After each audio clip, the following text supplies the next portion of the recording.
Resonance हो रहा है RCO minus double bond O। ठीक है, तो ये क्या है? Stable conjugate base. Stable conjugate base होता है। ठीक है, इसलिए ये काफी अच्छा एसिड होता है। अच्छा, इसके एसिड डेरिवेटिव्स भी हैं।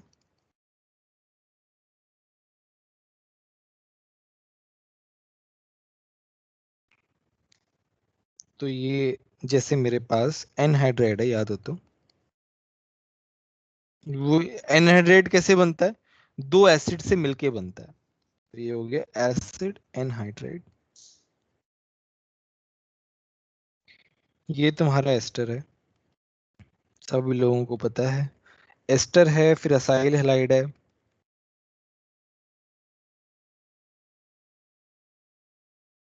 ये अमाइड हो गया।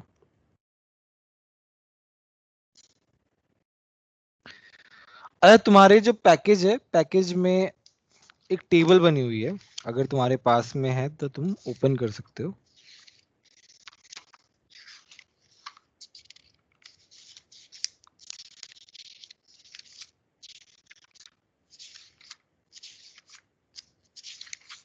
एक बहुत बड़ी टेबल बनी हुई है, list let us take a few example to understand the nomenclature.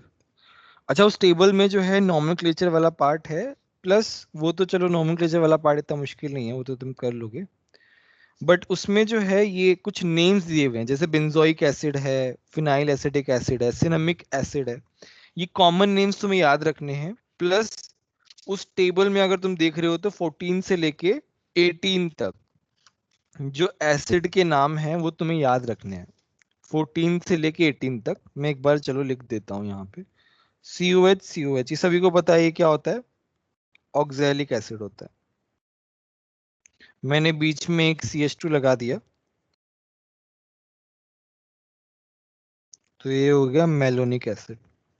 तो इनके नाम जो है ना वो याद होने चाहिए। ये तुमने शायद 9th 10th में भी याद किया है क्या इसको? सर इधर इलियड नहीं की सर। याद नहीं होती, आप 9th की बात हाँ कर रहे सर, ये नहीं याद। सर 9th नहीं, 9th 10th में पता नहीं, याद नहीं 10th है। में ऑर्गेनिक आता था, पर ये नाम नहीं आते थे इतने सारे। अच्छा, तो ये थ्राइस हो जाएगा, तो इसका नाम तो ये मतलब ये याद होना चाहिए, ये पूछ सकते हैं मतलब इसके बारे में। कम चांसेस हैं बट पूछ सकते हैं। याद कर लो तो अच्छा ही है, नॉलेज के लिए भी अच्छा ही है वैसे।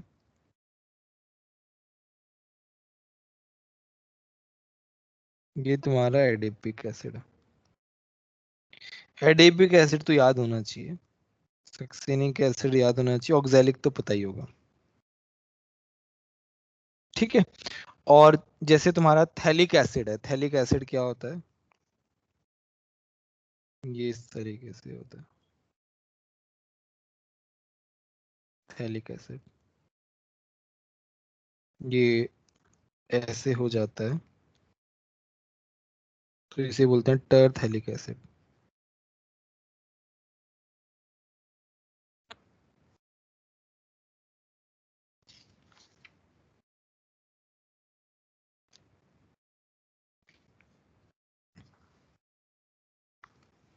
एक दो नाम हो रहे हैं जो मैंने लिखे थे, जैसे तुम्हारा ये है,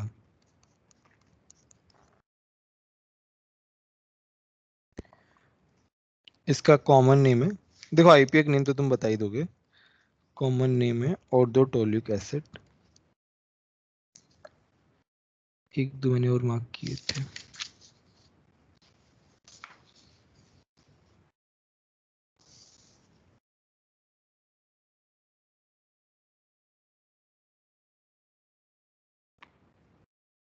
ये तुम्हारा है CH COOH COOH OH OH। हम इसे बोलते हैं टार्टरिक एसिड। ठीक है, कॉमन नेम्स है जो थोड़ा सा पता होना चाहिए। तो टॉप राइट में कौन सा लिखा है? PT PH जो लिखा है ना, ये वाला टॉप राइट में। टर्प एथिलिक एसिड की स्पेलिंग थोड़ी सी गड़बड़ है। कोई नहीं स्पेलिंग तो चलता है।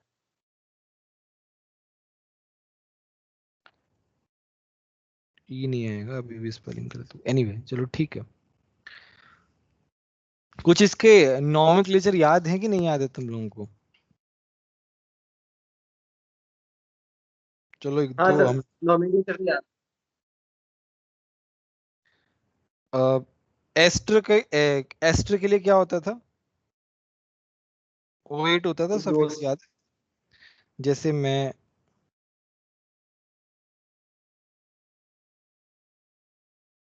तो हम क्या करते थे इसको पहले लिखते थे इथाइल और ये इन दोनों को मेन चेन, ये क्या हो गया इथेनोएट।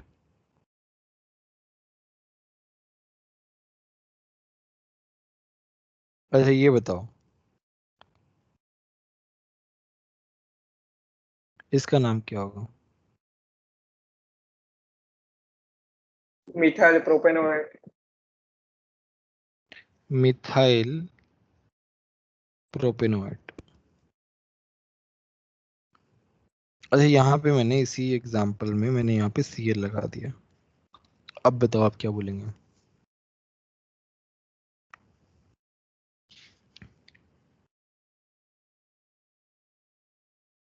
बताओ। One one chloro methyl propanoate. Sorry, पहले क्या कहते हैं, टू सबसे क्लोरो पहले हम ये लेते हैं जो ऑक्सीजन मिथाइल के साथ टू लिखा होता क्लोरो है प्रोपेनोएट। 2 क्लोरोप्रोपेनोएट। देखो ये तुम्हारा जो होता है ना कार्बोनिल क्लोराइड इस तरीके से रहता है, तो ये दो हैं तो ये हो गया इथेनॉइल। इथेनॉइल क्लोराइड इस तरीके से लिखते हैं। चलो इसका एक एग्जांपल और करते हैं।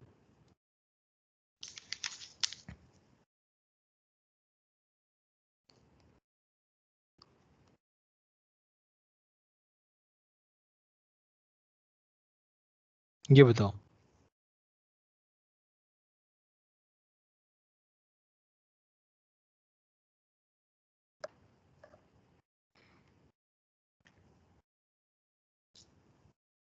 One trimethyl propanoyl bromide. पर अब तुम बताओ। सर थ्री ट्राई मिथाइल होगा, थ्री पे। नहीं गलत है। मुझे IUPAC याद नहीं है बिल्कुल भी। चलो बिल्कुल भी याद नहीं, कोई बात नहीं। चलो इसमें क्या है ना यहाँ पे 1 2 3 4 कंफ्यूज करने के लिए लिखा था एमई। तो यहाँ पे क्या है 3,3 डाई मिथाइल। अब देखो यहाँ पे मेन चेन क्या है 4 कार्बन की है तो क्या आएगा ब्यूटेन आएगा और फिर ऑयल ब्रोमाइड इस तरीके से आएगा।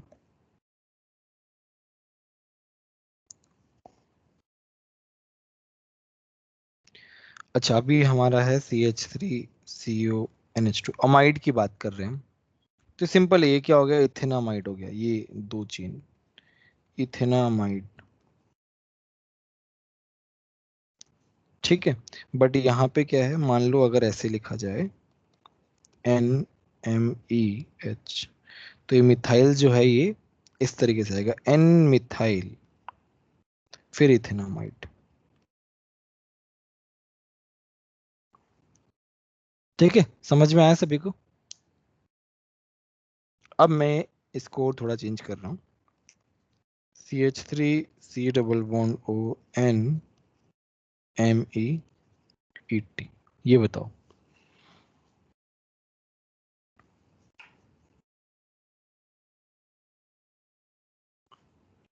तीर्थ बताओ क्या होगा इसका?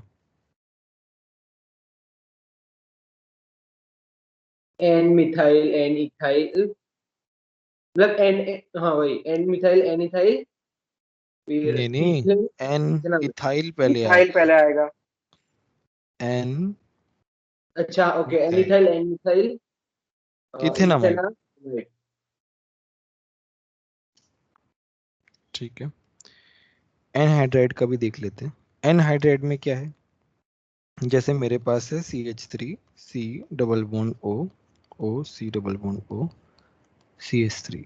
तो इसमें क्या है, दोनों सिमेट्रिकल है ना, सिमेट्रिकल है तो हम ऐसे लिखते हैं। इथेन आ रहा है, 2 कार्बन आ रहे हैं, तो ये हो जाएगा इथेनोइक एनहाइड्राइड। ओइक एनहाइड्राइड होता है सफिक्स इसका। मान लो अगर ये सिमेट्रिकल नहीं हो तो मेरे पास मान लो ऐसा दिया हुआ, ठीक है। अभी क्या हो गया, एक जगह प्रोप आ गया और एक तरह इथेन आ गया, तो हम इथेन वाले को पहले लिखेंगे अल्फाबेटिकली। हम ऐसे लिखेंगे इथेनोइक प्रोपेनोइक एनहाइड्राइड,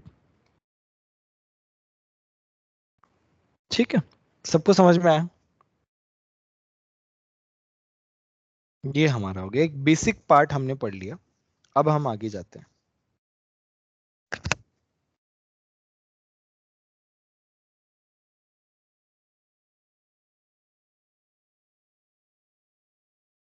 तुम लोग नोट्स बन लिख रहे हो ना सब लोग? हाँ देखो यस। ऑर्गेनिक में नोट्स लिखना बहुत ज्यादा जरूरी है। देखो मैं अभी एक साथ मांगूंगा पीडीएफ सबकी चेक करने के लिए, और इस बार मैं ढंग से चेक करूंगा, क्योंकि ऑर्गेनिक में लिखना बहुत जरूरी है। जब तक तुम ऑर्गेनिक को लिख लिख के नहीं लिखोगे ना, तब तक याद होगी नहीं। मैंने पहले ही बता रखा है। और नोट्स अच्छे से मेंटेन होने चाहिए सबके। ऑर्गेनिक में नोट्स बहुत ज्यादा इंपॉर्टेंट है। चलो अभी हम इसकी एसिडिटी की बात करते हैं। है ना, ये काफी अच्छा एसिड होता है, ठीक है। दूसरी बात, इसकी एसिडिटी एनहांस कैसे कर सकते हैं? Carboxylic acid acidity directly EWG लगा देंगे। माइनस आई,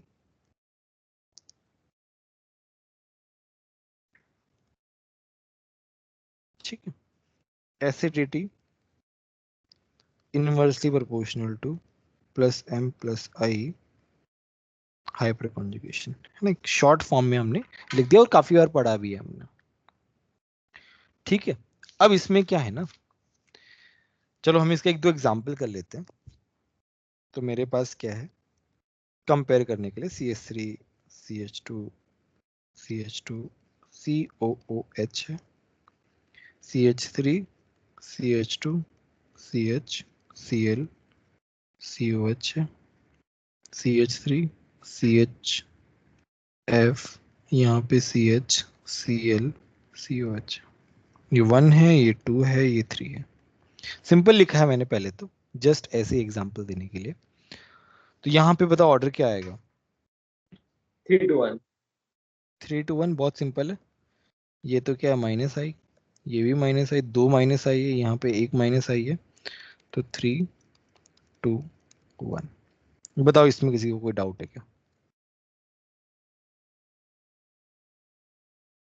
ठीक है, चलो ये एग्जांपल हमने कर लिया। एक एग्जांपल और करते हैं। मेरे पास है H C double bond O OH PH C double bond O OH। ये तुम्हें देखना है अभी।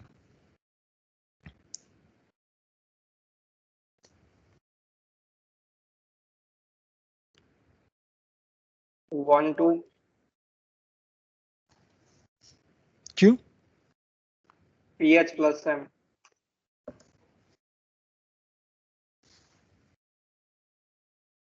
वंदिता तुम बताओ, पीएच प्लस एम होगा माइनस एम होगा यहाँ पे? Minus M. गीतांजलि तुम बताओ, पीएच क्या होगा, प्लस एम होगा माइनस एम होगा? Minus M. तीर्थ तुम बताओ।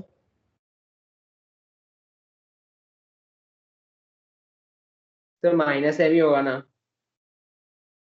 इसलिए मैंने बोला जीओसी पहले पढ़ो, बहुत जरूरी है। और ये बताया हुआ है मैंने, ऐसे ही नहीं है कि बहुत पहले प्लस M बताया होगा था। ना सर? बहुत पहले मतलब इसी 2 वीक के अंदर अंदर ही बताया था।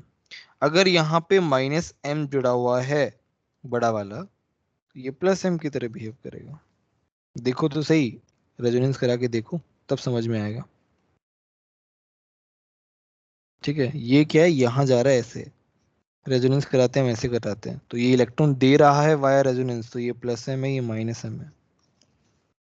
ये तो मैंने लेकिन बता वो वाला रखा है। बॉन्ड तो रेजोनेंस है ना, क्या दूसरे क्या? वाले, वो वाला बॉन्ड तो वो माइनस वाले से ऑलरेडी रेजोनेंस है ना।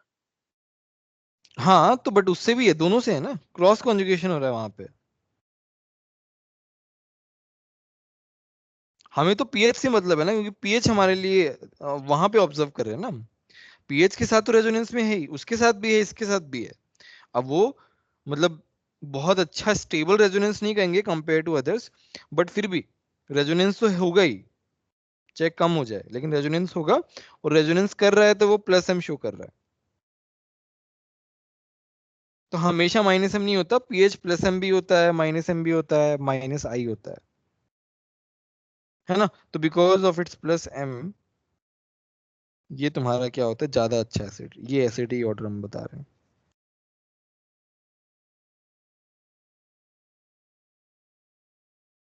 चलो ठीक है।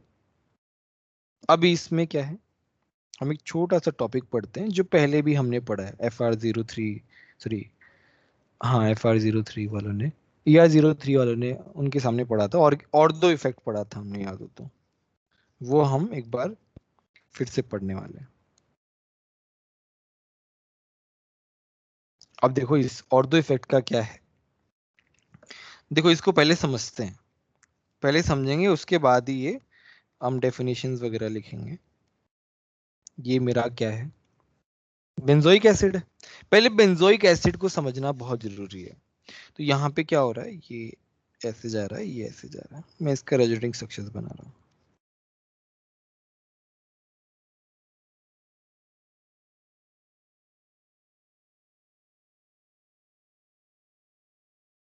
ठीक है, यहाँ पे प्लस आ गया।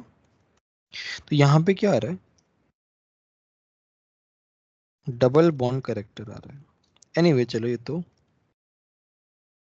तो एक ऑब्जर्वेशन हो गया। अब क्या है, ये बेसिकली क्या है, पूरा का पूरा एक ही प्लेन में है। ठीक है, अभी क्या कर रहा है, अभी मैं क्या कर रहा हूं, मैं इसमें एक ग्रुप लगा दे रहा हूं। यहां पे मैंने चलो एक आर ग्रुप लगा दिया। वो आर ग्रुप क्या कर रहा है ना, वो आर ग्रुप इसको रिपेल कर रहा है, किसको, इस पूरे ग्रुप को। ये आर ग्रुप इसको रिपेल कर रहा है।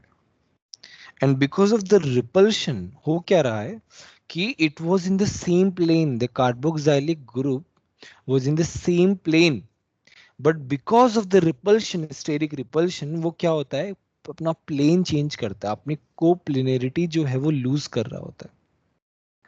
और उसके लूज करने से क्या होगा कि फिनाइल का जो प्लस एम है वो खत्म हो जाएगा, कम हो जाएगा।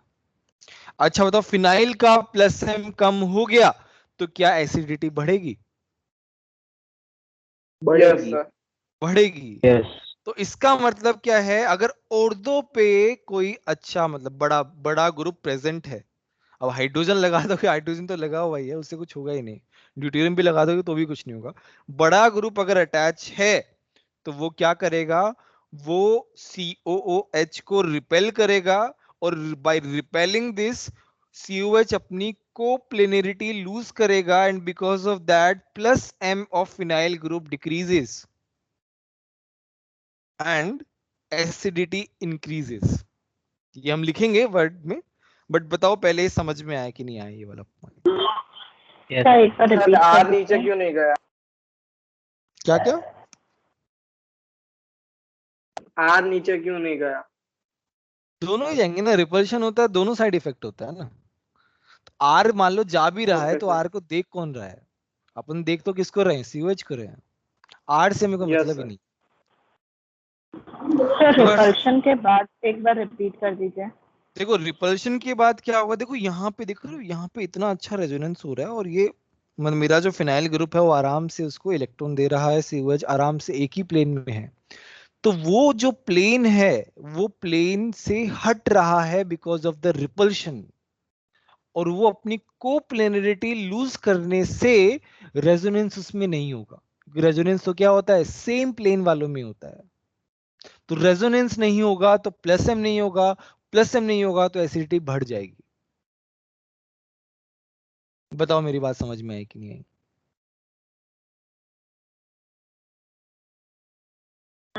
हाँ सर।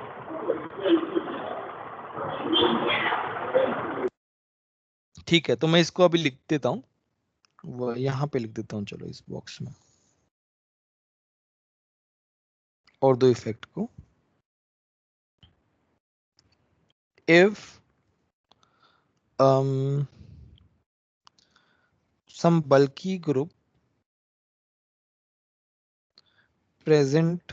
सर हाँ, मिथाइल को गिनेंगे बल्कि में? मिथाइल को गिनेंगे, मतलब इसमें बल्कि बल्कि कहना थोड़ा सा गलत हो जाएगा, हम कोई ग्रुप बोल सकते हैं, और सब्स्टिट्यूएंट फ्लोरीन? मतलब वो काउंट होगा, मतलब ये जो है ना, ये छोटे छोटे ग्रुप भी काउंट होंगे, तो बल्कि मतलब एच और डी के सिवा कोई भी? हाँ, सब काउंट होंगे इसमें। Substituent group present at ortho to benzoic acid, then due to steric repulsion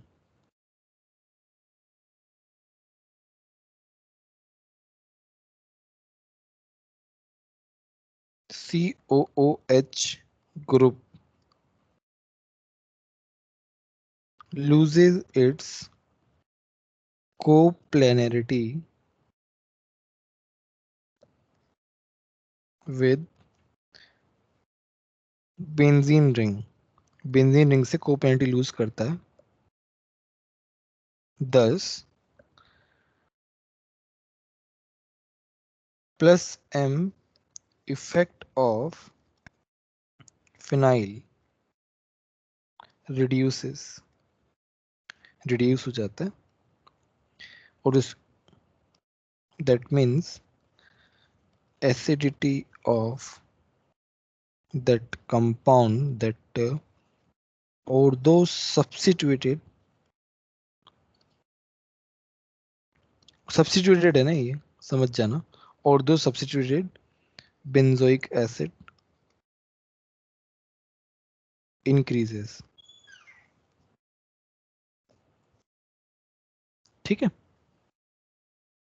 थोड़ा कुछ वर्ड समझ में नहीं आया तो पूछ लेना, है ना। सर बल्कि होना जरूरी है या नहीं है? नहीं है, बल्कि होना उतना जरूरी, इसलिए मैंने बल्कि काट दिया, क्योंकि अब तुम्हारा मान लो ये OH है, OH बल्कि थोड़ी ना है, बट OH से भी फर्क पड़ता है। तो मुझे एक और डाउट आपसे पूछना था कि अगर एक नेगेटिव चार्ज है, मतलब ऐसे में ही, और वो रेजोनेंस कर रहा है, तो वो रेजोनेंस की वजह से SN2 मैकेनिज्म नहीं हो पाएगा ना? एक बार फिर से बोलो। अगर कुछ है negative charge single bond loan पे है, हाँ ऐसा रेजोनेंस है, और आगे भी है एक्सटेंडेड कॉन्जुगेशन, और हाँ, अगर हम उसको रेजोनेंस में गिने तो उसकी वजह से SN2 वीक हो जाएगा ना, SN2 मैकेनिज्म, वो नेगेटिव चार्ज का। फर्क पड़ेगा, हाँ। नहीं, क्योंकि ऑर्डर पूछा था और मेरा नेगेटिव देख के मैं नेगेटिव को स्टेबल मान के कर रहा था, तो उसका एग्जैक्ट उल्टा ऑर्डर आ रहा था, तो मतलब उसका रीजन ये होगा कि वो रेजोनेंस कर रहा है तो उसका नेगेटिव चार्ज का इफेक्ट चला जाएगा, इफेक्ट चला तो गया, कम हो गया, कम होगा, मतलब उसमें एसेंट होगा तो सही, negative charge but come. Disperse हो जाएगा, तो वो नहीं कर पाएगा अटैक। ये तो है। सर हाँ बोलो। सर वो कॉमा के बाद क्या लिखा है, इफेक्ट ऑफ फिनाइल रिड्यूसेस के बाद? IE, that means basically। Okay okay sir, हाँ। चलो मैं एक एग्जांपल दे रहा हूँ, तो मेरे पास अभी हम बहुत सारे एग्जांपल्स करेंगे, डोंट वरी, क्योंकि एसिडिटी वाला पार्ट जो है ना वो पूछते ही पूछते हैं, स्पेशली कार्बोक्सिलिक एसिडिटी वाला।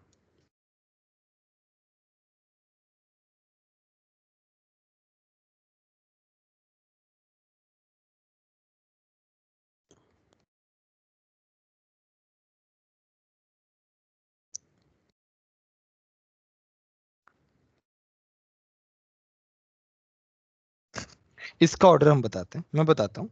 तो देखो यहाँ पे क्या है, ये प्लस है, सब जगह प्लस आई है, यहाँ पे प्लस आई सबसे ज्यादा है, यहाँ पे प्लस आई कम है, यहाँ पे और भी कम है, डिस्टेंस वाइज डिक्रीज कर रहा है ना।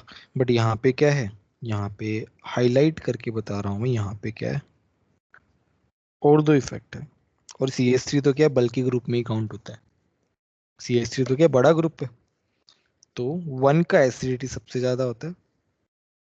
उसके बाद जो है, उसके बाद मेरा फोर्थ आता है, उसके बाद मेरा थर्ड आता है, उसके बाद मेरा सेकंड आता है। 1 सबसे आगे क्यों चला गया? बिकॉज ऑफ और दो इफेक्ट। ये बताओ समझ में आया कि नहीं है?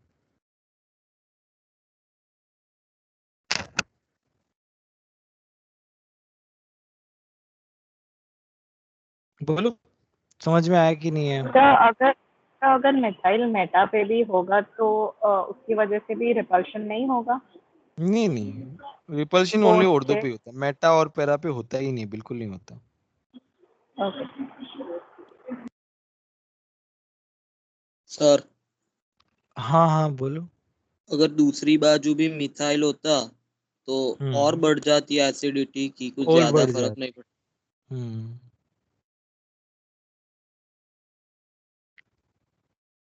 एक मिनट एक मिनट, यहाँ पे ये भी होगा यार, प्लस HC भी होगा।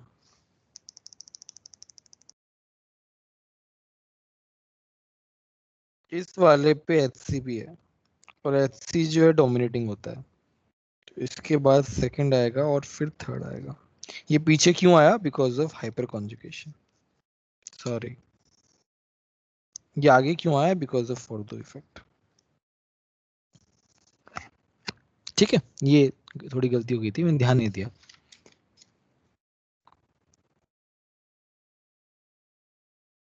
चलो हम एक और एग्जांपल करते हैं।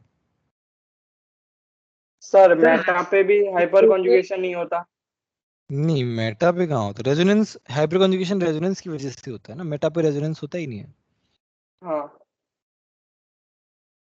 सर अगर हाँ बोलो हाइड्रोजन बोलो। बॉन्डिंग हो रही है इंट्रामोलिक्यूलर, हम्म। तो उससे एसिडिटी कम हो जाएगी। हाँ, बट एक केस में नहीं होती है, बताता हूँ, वो वाला केस भी बताता हूँ। डिपेंड करता है वो, क्वेश्चन के ऊपर डिपेंड करता है, क्योंकि एक केस में ऐसा होता है कि इंट्रामोलिकुलर से एसिडिटी बढ़ भी जा रही है, वो बताऊंगा मैं, वो वाला एग्जांपल भी आएगा। चलो हम एक और एक दो एग्जांपल और करते हैं, सिंपल सिंपल वाले, उसके बाद में कॉम्प्लिकेटेड वाले करेंगे।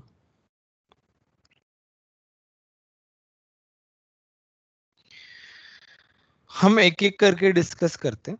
तो पहला एसिडिटी ऑर्डर जो है, चलो ये हम ये वाला हेलोजन वाला देखते हैं, उसमें क्लोरीन ले लेते हैं। चलो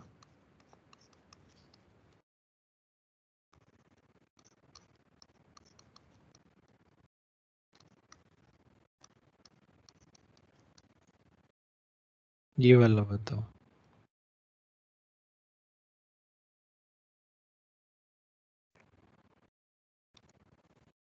ये वाला सोचो, मैं ऐसे देता जाऊंगा दो तीन, फिर उसके बाद हम एक साथ डिस्कस करते हैं।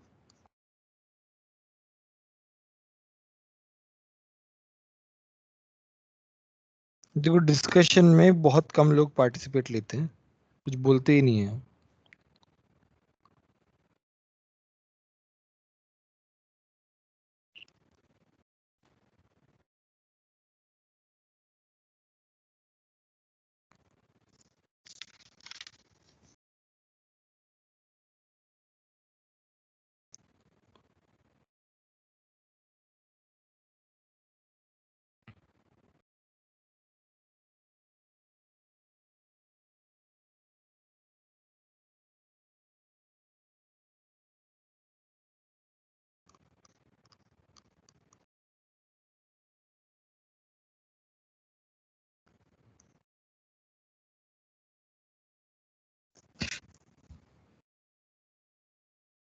पहले ये 3 कर लेते हैं, चलो उसके बाद में बाकी कर लेंगे। पहला कौन बताएगा? मैं बताता हूँ। आश्रय तुम बताओगे? आश्रय हाँ सर। पहला वाला बताओ। सर कोई आइडिया नहीं आ रहा है, मतलब जीओसी काफी टाइम से कुछ रिवाइज नहीं किया तो कुछ आइडिया नहीं है सर। यार मैंने पहले ही कहा था GOC आना चाहिए, स्टार्टिंग से ही बोल रहा हूँ मैं, कब से बोल रहा हूँ, और सब लोग पता नहीं कुछ कुछ रिवीजन की बात करते हैं। अरे पहले जीओसी और हाइड्रोकार्बन तो कर लो, कितना जरूरी है। देखो ये सर क्या जो है। लास्ट बेंजोइक एसिड है उसमें कुछ हाँ, सब्स्टिट्यूएंट है नहीं जो कुछ एकदम नहीं, लास्ट में? नहीं नहीं नहीं है, नहीं है। Yes. यहाँ पे तो और दो इफेक्ट हो रहा है मेरा।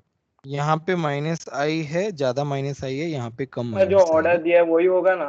वही होगा, ये ऐसे ही आएगा। हाँ, वही आ रहा है, वही आ रहा है। और दो इफेक्ट का सबसे ज्यादा हो जाएगा, बाकी का मेटा वाला। और दो पे, अरे ये और दो इफेक्ट नहीं भी कंसिडर करे ना तब भी ये तब भी वैसा ही ऑर्डर आएगा, क्योंकि ये माइनस वाई सबसे ज्यादा है इसमें। ये तो सिर्फ माइनस आई का ही क्वेश्चन था। माइनस आई का क्वेश्चन था, चलो कोई बात नहीं। तो यहाँ पे क्या है, इधर से दोनों तरीके से स्टेरिक हिंड्रेंस है। ग्रेटर स्टेरिक हिंड्रेंस यहाँ पे क्या है, एक ही तरफ से, थोड़ी ज्यादा है बट एक ही तरफ से। ये तो क्या है भाई, एक दो एम इसको कर पाएंगे, बाकी तो क्या अलग अलग प्लेन में है ना। तो यहाँ पे स्टेरिक हिंड्रेंस है, बट उतनी ज्यादा नहीं है जितनी पहले में है, जितनी इफेक्ट पहले में कर रही है। तो इसका में बिकॉज ऑर्थो इफेक्ट इसमें ज्यादा हो जाएगा, डोमिनेटिंग ऑर्थो इफेक्ट, यहाँ पे मैं लिख देता हूँ डोमिनेटिंग ऑर्थो इफेक्ट। लास्ट वाला बताओ। सर एक मिनट।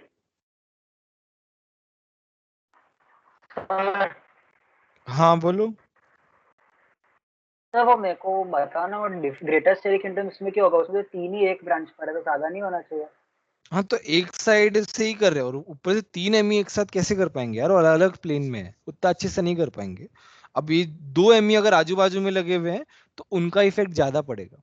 इसलिए मैंने बताया, क्योंकि एकदम से जज करना मुश्किल है इस चीज को, क्योंकि तीन देख के सब लोग वो मार्क कर देंगे, बट ऐसा नहीं हो। दोनों तरीके से उसको प्लेन से बाहर पहुंचाने की कोशिश कर रहा है।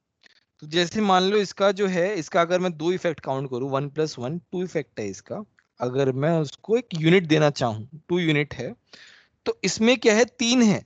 बट इफेक्ट का मतलब जो है, एक तरीके से अगर ले तो 1.5 ही इफेक्ट पड़ेगा, बाकी तो अलग अलग प्लेन में रहेंगे। ठीक है।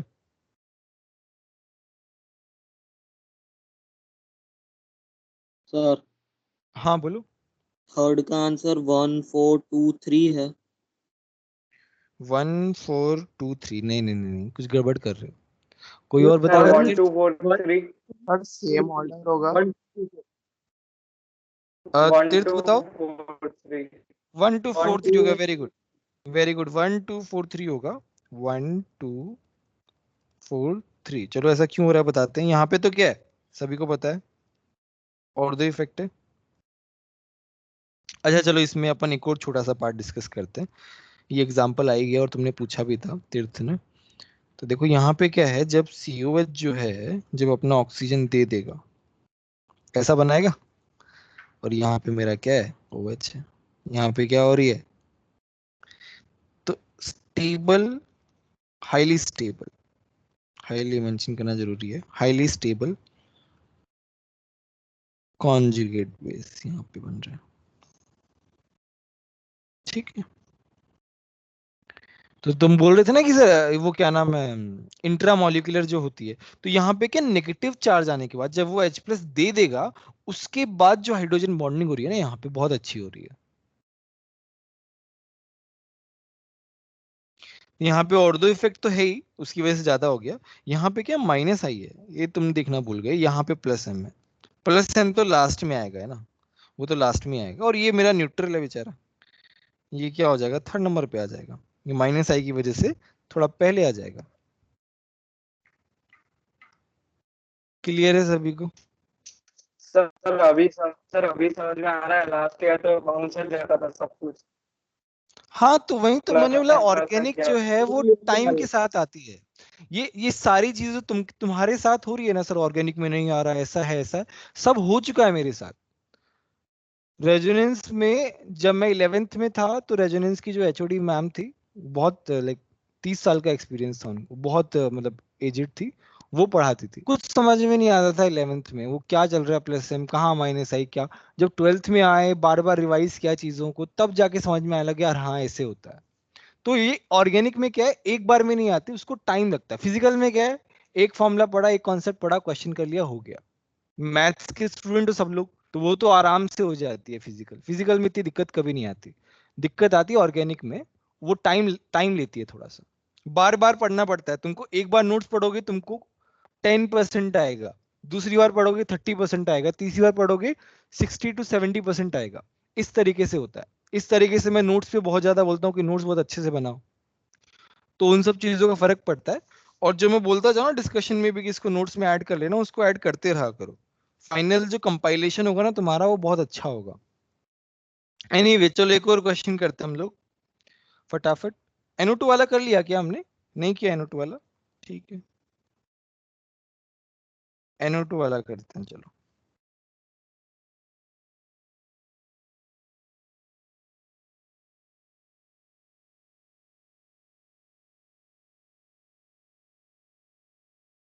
करो सब लोग, मैं एक और एग्जांपल दे देता हूँ।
लास्ट वाला जो है वो मैं बता दूंगा, थोड़ा मुश्किल है करना उसको, वो एक्सेप्शन टाइप है, इसलिए स्टार मार्क किया मैंने।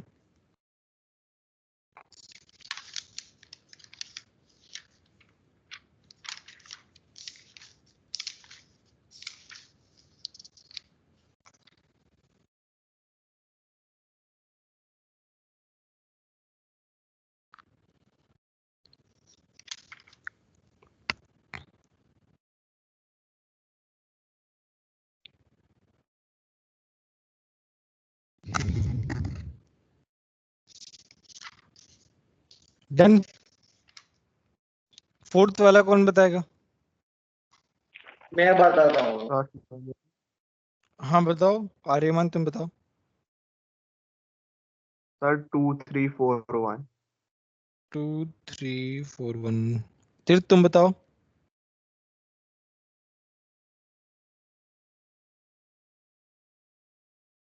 तो 2 मिनट ढूंढता हूँ, मुझे मिल नहीं रहा मैंने कहाँ पे किया। कोई नहीं, गीतांजलि तो तुम मैं बताओ। बोलूं? गीतांजलि तुम बताओ। सर 2 4 3 1। 2 4 3 1 सही है। तो यहाँ पे क्या है ना, ये -m है, यहाँ पे -m है, यहाँ पे माइनस आई है, यहाँ पे क्या है माइनस माइनस माइनस आई है, माइनस माइनस माइनस की बजाय सबसे ज्यादा माइनस आई है, यहाँ पे माइनस माइनस आई है, यहाँ पे माइनस आई है। बस हम इसी तरीके से तो करते थे। तो यहाँ पे देखो, यहाँ पे तो कुछ और है ही नहीं, यहाँ पे तो सेकंड वाला सबसे ज्यादा, फिर तुम्हारा फोर्थ वाला, फिर तुम्हारा थर्ड वाला, और फिर फर्स्ट वाला, ऐसे आएगा। ये वाला सबसे ज्यादा क्यों हुआ? एक तो और दो इफेक्ट है, तो बात करने ही खत्म हो गया। यहाँ पे क्या लास्ट वाले में माइनस है, तो माइनस हमें ध्यान रखना है। ये वाला कौन बताएगा? वंदिता तुम बताओ।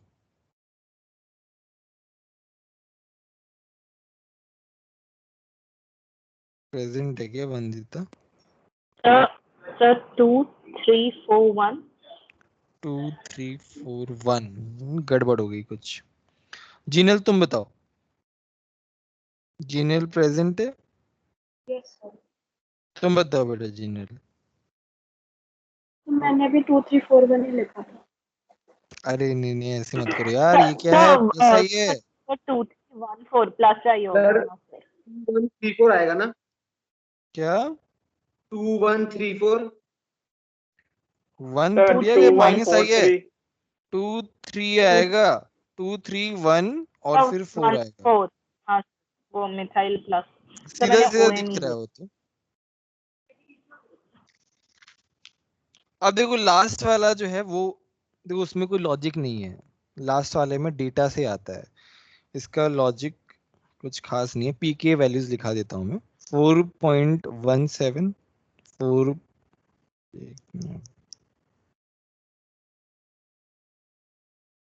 4.98 4.79 और ये वाला है 4.92। तो जिसका पीके कम उसका एसिडिटी ज्यादा, तो 1 सबसे ज्यादा होता है इसमें। उसके बाद सबसे कम किसका है? थर्ड वाले का है। उसके बाद कम किसका है? लास्ट वाले का है। और उसके बाद है सेकंड वाले का। डेटा है ये इसलिए लिखा है कहीं डेटा का क्वेश्चन आ गया तो दिक्कत हो जाएगी। वैसे डेटा का क्वेश्चन नहीं पूछते हैं, बट इन केस पूछ लिया तो उसके लिए डेटा का क्वेश्चन आने के चांसेस कम रहते हैं। आते हैं तो फिर वो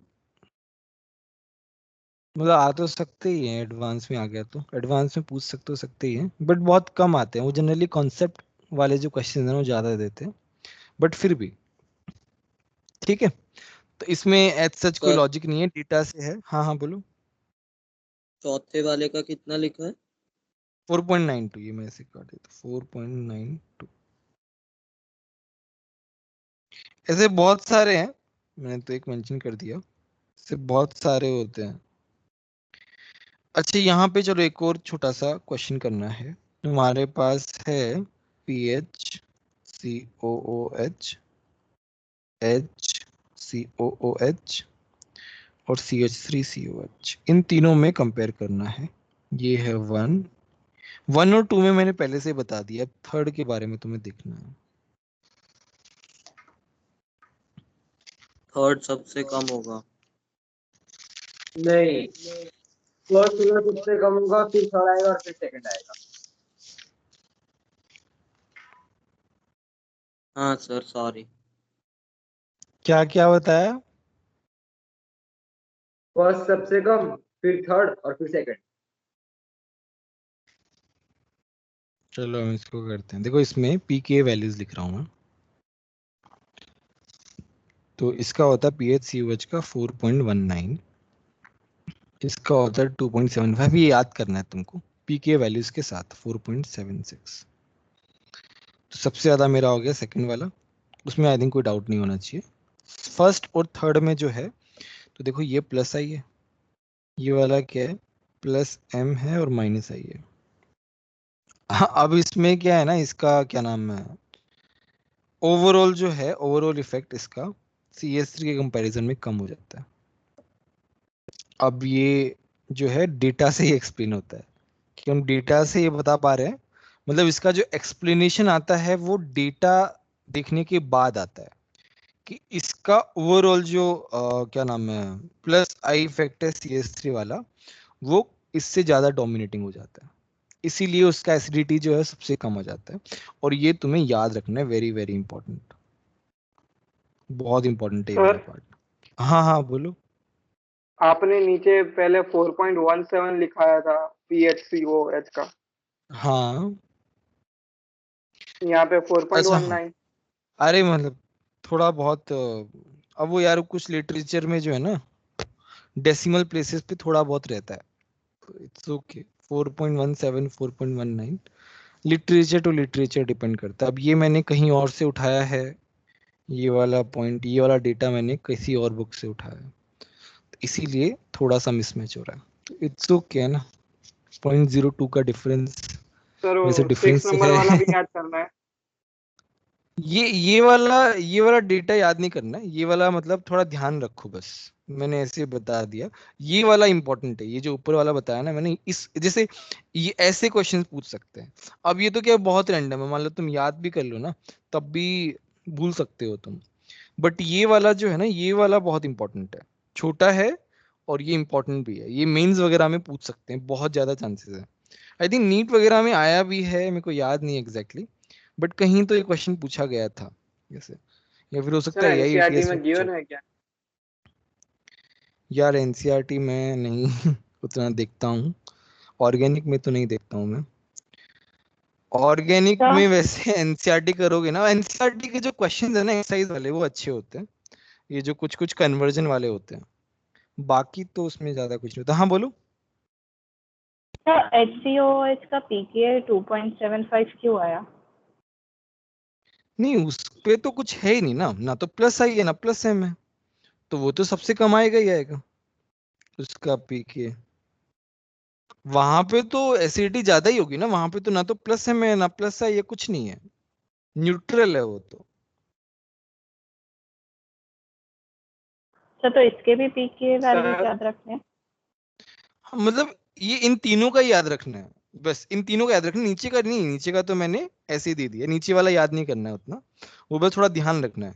ये वाला ज्यादा इंपॉर्टेंट है, ऊपर वाला, इसके पीके वैल्यूज याद रखने हैं, 4.19, 2.75, 4.76।